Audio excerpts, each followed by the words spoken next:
పెనుగొండలో పోటీపై మంత్రి ఉషశ్రీ చరణ్ చేసిన వ్యాఖ్యలు పెను దుమారాన్ని రేపుతున్నాయి.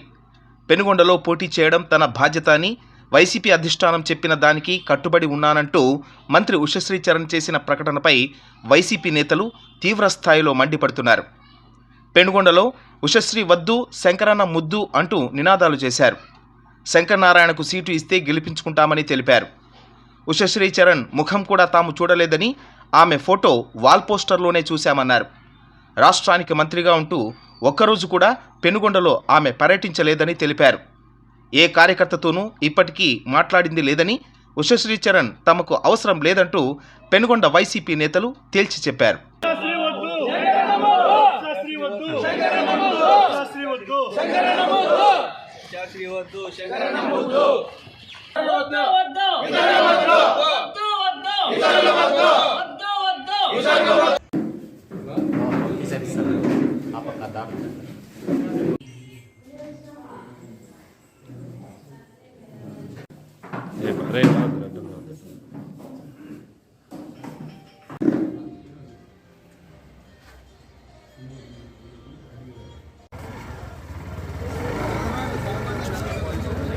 సోషల్ మీడియాలో వస్తున్న ఊహాగానాల్ని తీవ్రంగా ఖండిస్తున్నాం.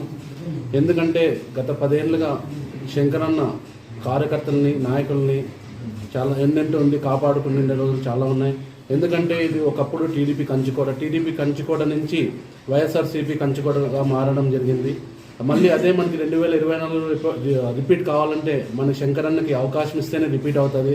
లేకపోతే అంటే మనకి ఎవరన్నా కానీ కొత్త క్యాండిడేట్ వచ్చినా డిపాజిట్లు కూడా వచ్చే అవకాశాలు లేవు. ఎందుకంటే నిన్నటి నుంచి కార్యకర్తలు, నాయకులు అంతా డైనమోలోకి వెళ్ళిపోయినారు అనమాట. ఎందుకంటే శంకరన్న లాంటి నాయకుడు ఎవరు ఉండరు. ఈ పొద్దు సామాన్య కార్యకర్తలు కావచ్చు, ప్రజలు కావచ్చు, ఎవరన్నా పోనీ ఏ టైంలో పోనీ అందుబాటులో ఉండే నాయకుడు శంకరన్న. ఎవరో కొత్త వాళ్ళు వచ్చి మళ్ళీ మేమేదో చేస్తాం పెడతామంటే అది నమ్మే పరిస్థితుల్లో లేము. ఎందుకంటే వాళ్ళు వస్తారు, ఎలక్షన్ జరుపుకుంటారు, వెళ్ళిపోతారు. వెళ్ళిపోయిన తర్వాత మాకు నాయకుడు అనేవాళ్ళు ఎవరు ఉంటారు? గెలుస్తారో ఓడతారో సెకండరీ. ఓడిపోయిన తర్వాత కార్యకర్తలను కాపాడుకునే వాళ్ళు ఎవరు? వాళ్ళు కార్యకర్తలను కాపాడుకుంటారా? కాపాడుకోలేరు. గత 10 ఏళ్ళుగా శంకరన్న కార్యకర్తలను కాపాడుకుంటున్నారు. 2014లో సర్పంచులు కానీ, ఎంపీటీసీలు కానీ, జెడ్పీటీసీలు కానీ అంటే టీడీపీకి వన్ సైడ్ అయ్యింది. 2019 తర్వాత వార్ వన్ సైడ్ అయిపోయి అన్ని స్థానాలు మెజార్టీ కైవసం చేసుకునేది పెనుగొండ నియోజకవర్గము. ఎందుకంటే జగనన్న ప్రవేశపెట్టిన పథకాలు, అదేవిధంగా శంకరన్న మా మీద చూపిండే దీంతో మేమంతా కష్టపడి పెనుగొండని వైసీపీ కంచుకోటగా మార్చడం జరిగింది. ఇది రిపీట్ కావాలా అంటే 2024లో శంకరన్నకి టికెట్ ఇస్తేనే రిపీట్ అవుతుంది. లేని పక్షంలో వైఎస్ఆర్సీపీ ఓటమి పాలు అవ్వడం తథ్యం. ఎందుకంటే మరి వాళ్ళు వచ్చి మమ్మల్ని కోఆర్డినేట్ చేసుకోవడము అవన్నీ చాలా ఇబ్బందిగా ఉంటుంది. మేము ఎవరికి కానీ సపోర్ట్ చేయము. చేసేదంటే జగన్మోహన్ రెడ్డి గారిని చూసి మేము ఓటేస్తాం, అంతేగాని నాయకులకు ఎవరు వచ్చినా కానీ కొత్త నాయకులకు మేమైతే సపోర్ట్ చేయబోము కూడా. ఈ సభాముఖంగా ఎంపీపీ, జెడ్పీటీసీ, సర్పంచ్లు, ఎంపీటీసీలు ప్రతి ఒక్కరు కోరుకోవడం ఏమంటే 2012-13 నుంచి శంకరన్న ఇక్కడ ప్రాతినిధ్యం వహిస్తూ ఇక్కడ ఒక కార్యకర్తలా, ఒక నాయకునిలా పనిచేశాడు. ప్రతి సువర్ణపురంలో 42 గ్రామాల్లో సన్నిహిత సంబంధాలు ప్రతి గ్రామంలో ప్రతి ఒక్కరితోనూ ఉంది. దానివల్ల ఎవరో కొత్త అభ్యర్థిని తెచ్చి ఇక్కడ పెడితే ఇక్కడ కనీసం వాళ్ళని పరిచయాలు చేసుకునే దానికి దాదాపు ఒక 5-6 మాసాలు పడుతుంది. అందువలన మాకు శంకరన్న అన్నని అభ్యర్థిగా ప్రకటిస్తే ప్రతి ఒక్కరు సర్పంచ్లే కాదు, ప్రతి కార్యకర్త, ప్రతి గ్రామంలోనూ ప్రతి ఒక్కరు అభిమానించే ప్రతి ఒక్కరు శంకరన్న గెలిపించుకుంటారు. దయవంచి జగన్మోహన్ రెడ్డికి తెలియజేయడం ఏమంటే శంకరన్నకే టికెట్ కేటాయించి పెనుగొండ నియోజకవర్గం ఇంతకు మునుపు కాంగ్రెస్ ప్రభుత్వం వస్తే ఇక్కడ మాత్రము టీడీపీ ఎమ్మెల్యే కొనసాగేవారు. ఆ రోజు ప్రతి కాంగ్రెస్ కార్యకర్తలు, నాయకులు ఇబ్బందులు పడేవారు.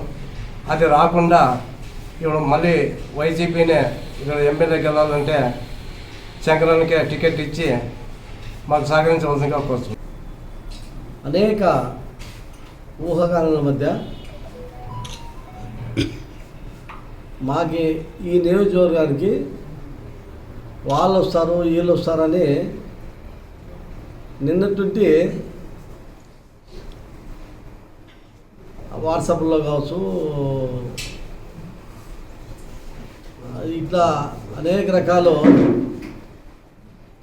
మీడియాలో కావచ్చు అనేక రకాలుగా ఊహాగానాలు వస్తున్నాయి. మేము ముఖ్యంగా మీ ద్వారా కోరేది ఏమంటే, ఈ 10-12 ఏళ్ళ నుండి ఫస్ట్ మంగమ్మ వచ్చింది, 2 సంవత్సరాలు పనిచేసింది. ఆమె దగ్గర కూడా మేమంతా ఇక్కడ ఉండేవాళ్ళు పనిచేసినాము. తర్వాత బాబురెడ్డి కూడా ఒక 2 నెలల 3 నెలల్లో వచ్చి పోయినాడు. తర్వాత శంకరనారాయణని ఎవరైతే గౌరవ ముఖ్యమంత్రి గారు ప్రకటించారో ఆ రోజు నుండి ఈ రోజు దాకా మా మండలంలోన అంతకుముందు సర్పంచులు 5-6 మంది ఉండేవాళ్ళు. ఈరోజు శంకరనారాయణ గారు గౌరవ ఎమ్మెల్యే వచ్చిన తర్వాత గౌరవ ముఖ్యమంత్రి గారు ప్రవేశపెట్టినటువంటి ఏవైతే స్కీములు ఉన్నాయో దానిని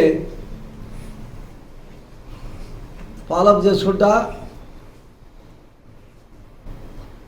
అన్న అయితేనేమి, మా నాయకులు, మా కార్యకర్తలు అయితేనేమి అందరూ కష్టపడి పార్టీని ఈ రకంగా తీసుకొచ్చినాము. ఇప్పుడు మేమేమంటామంటే, ఎవరెవరో క్యాండిడేట్లని ఊహాగానాల మధ్య రాత్రి నుండి ఎక్కువ చూస్తున్నాము. అయితే శంకరనారాయణ తప్ప ముక్త కంటితో ఇక్కడ ఉండే సర్పంచులు కావచ్చు, కన్వీనర్ కావచ్చు, జెడ్పీటీసీ కావచ్చు, కోప్సలు కావచ్చు, ఎంపీటీసీలు కావచ్చు, వార్డు మెంబర్లు ఎంత నాయకులతో సహా టోటల్గా శంకరనారాయణ మీద మొగ్గు చూపుతారు. ఎందుకంటే సౌమ్యుడు, మంచోడు, అందరి కలుపుకొని పోయేటటువంటి ఎవరో 2-3 ఏదో చెప్పినారని. ఇంకా ముఖ్యంగా ఏమంటే, ఈ శాంపుల్ అనేది ఎవరు తీస్తారో ఏమో నాకైతే అర్థం కాదు. కానీ ఏదో శంకరనారాయణ చెడ్డ పేరు వచ్చేట్లా ఇది కరెక్ట్ కాదు.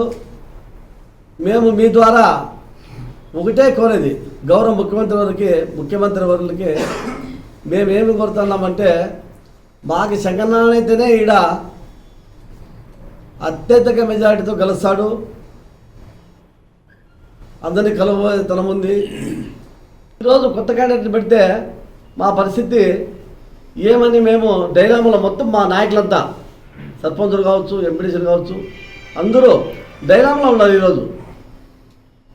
ఎందుకంటే దయచేసి ఇప్పుడైనా మించిపోలే, దాన్ని రెక్టిఫై చేసుకునేసి లేకపోతే చాలా ఇబ్బందుల పాలు. మేము దీన్ని ఎట్టి పరిస్థితుల్లో కూడా మేము ఒప్పుకునే ప్రసక్తే లేదు. నేనే కాదు, నా తోటి వైఎస్ఆర్ పార్టీ నాయకులు, ఇక్కడ వచ్చిన సర్పంచులు, ఎంపీడీసీలు 1-2 తప్ప ముక్తకంఠంతోన అందరూ ఒకే మాట మీద ఉంటారు కూడా. శంకరనారాయణ గారిని కట్టి మేము ఎల్లవేళగా సిద్ధంగా సపోర్ట్ మీ ద్వారా నేను తెలియజేసుకుంటాను.